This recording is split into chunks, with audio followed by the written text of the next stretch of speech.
itu biasanya gini, itu sering orang tertipu beli bibit dari misalkan dari jenis A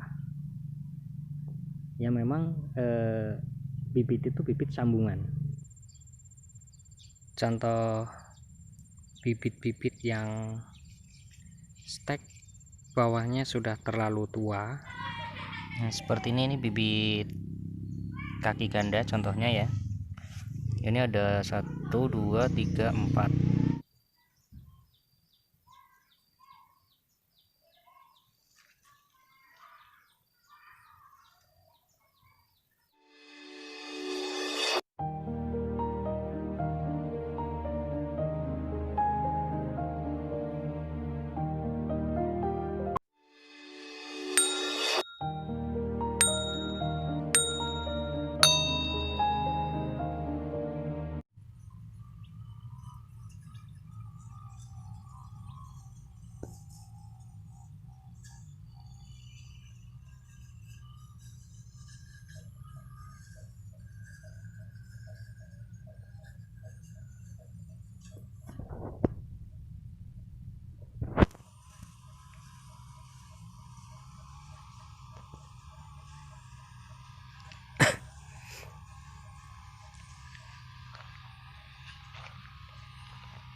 Nah, sekarang kita akan coba untuk berbagi tentang cara sambung bibit alpukat. Ini sambung yang kita gunakan di sini sambung belah ya, sambung sisip atau belah tengah. Ini langsung disambung di polybag di bibit yang masih agak muda ya. Jadi kalau untuk sambung alpukat itu diusahakan jangan untuk batang bawah itu sebelum batangnya ini berkayu. Kalau biasanya batang ini udah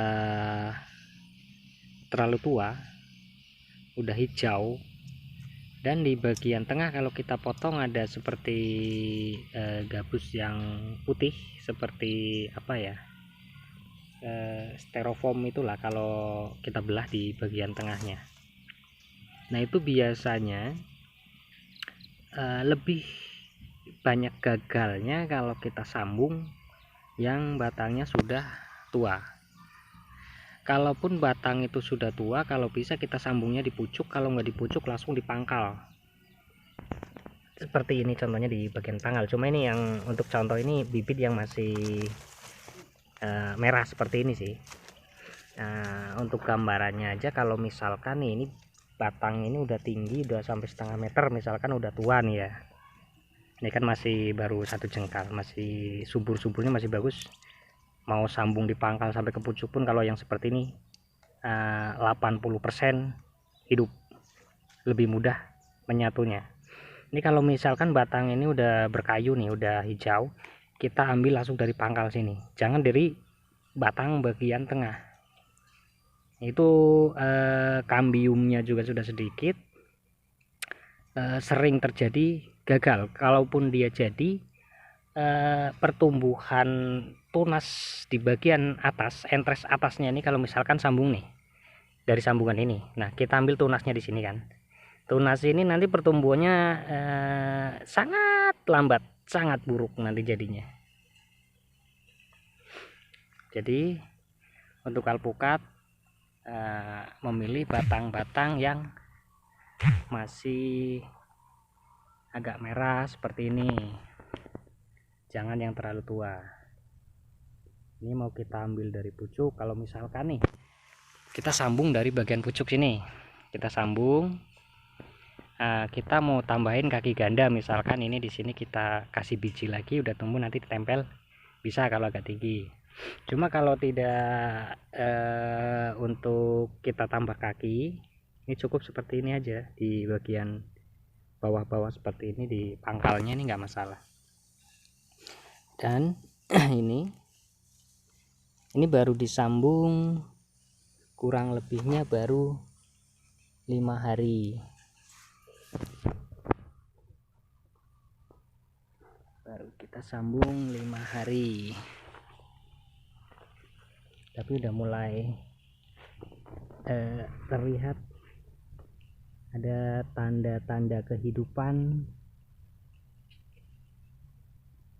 Ini ya. Di sini ada muncul bakal tunas. Ini sudah dipastikan hidup. Cuma ketika tunas ini udah mulai muncul, di bagian tunas di batang bawahnya ini juga sudah mulai panjang. Jadi agar pertumbuhan tunas di bagian entres atasnya ini enggak terhambat, tunas di sini harus kita buang. Ini tunas di sini jangan sampai dia tumbuh membesar, nanti yang ini kalah. Ini ya contohnya nih, udah mulai banyak tumbuh. Kalau segini masih bisa dibiarin, tapi nanti kalau udah mulai dia tumbuh daun harus dibuang. Ini juga sudah mulai ada tanda-tanda tumbuh ya, nih bisa dilihat ya, bakal tunasnya. Ini baru 5 hari kita sambung.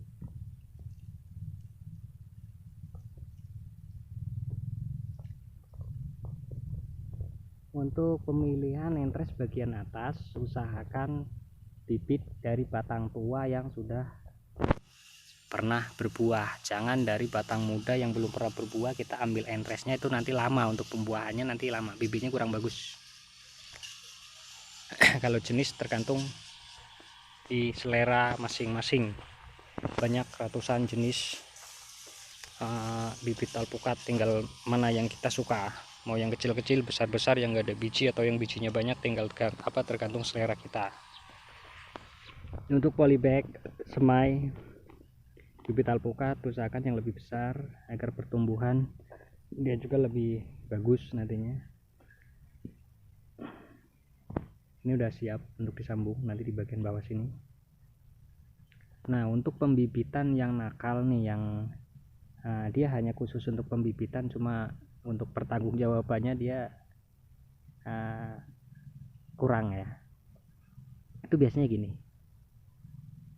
itu sering orang tertipu beli bibit dari misalkan dari jenis A,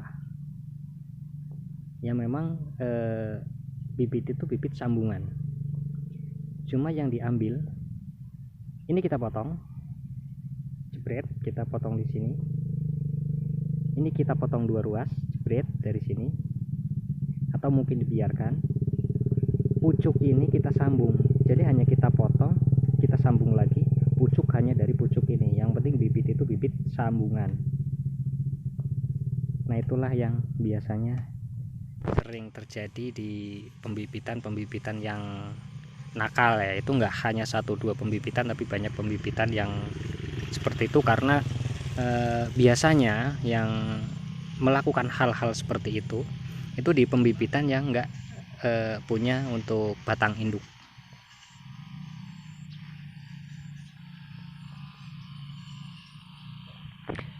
Ini kalau di sini kita ambilnya dari batang induk, kita di gunung punya batang induk, ada beberapa batang. Jadi buat apa kita nakal kalau ujung-ujungnya kita sendiri nanti yang bakal malu.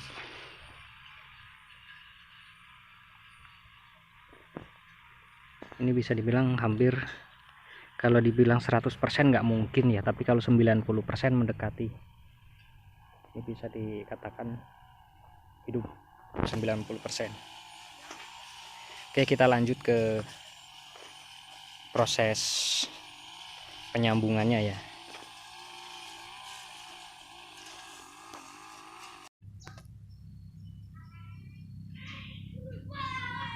Nah, seperti ini bibit kaki ganda contohnya ya. Ini ada 1, 2, 3, 4. Ada 4 kaki yang digabung menjadi satu, hanya ditempel di kulit ini. Ini menyatu dan juga sangat kuat. Nah, gunanya kaki ganda ini hanya untuk memperkuat perakaran saja.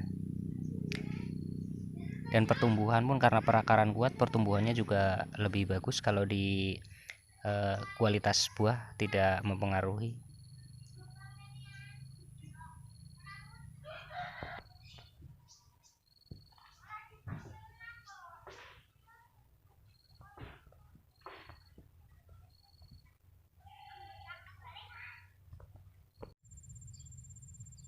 Contoh bibit-bibit yang stek bawahnya sudah terlalu tua, kita paksakan untuk disambung, ini sangat lambat pertumbuhannya seperti ini.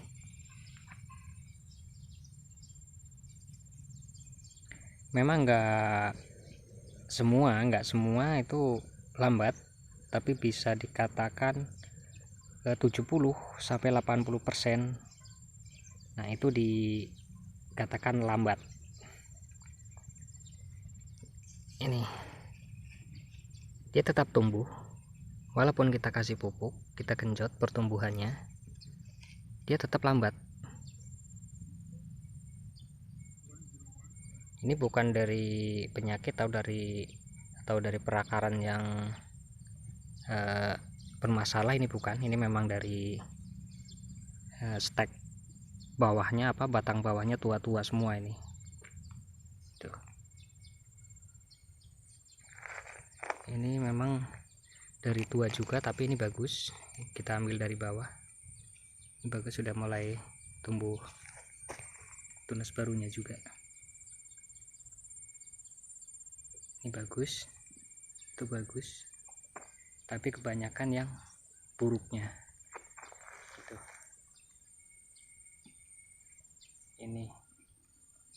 Ini sangat lambat pertumbuhannya.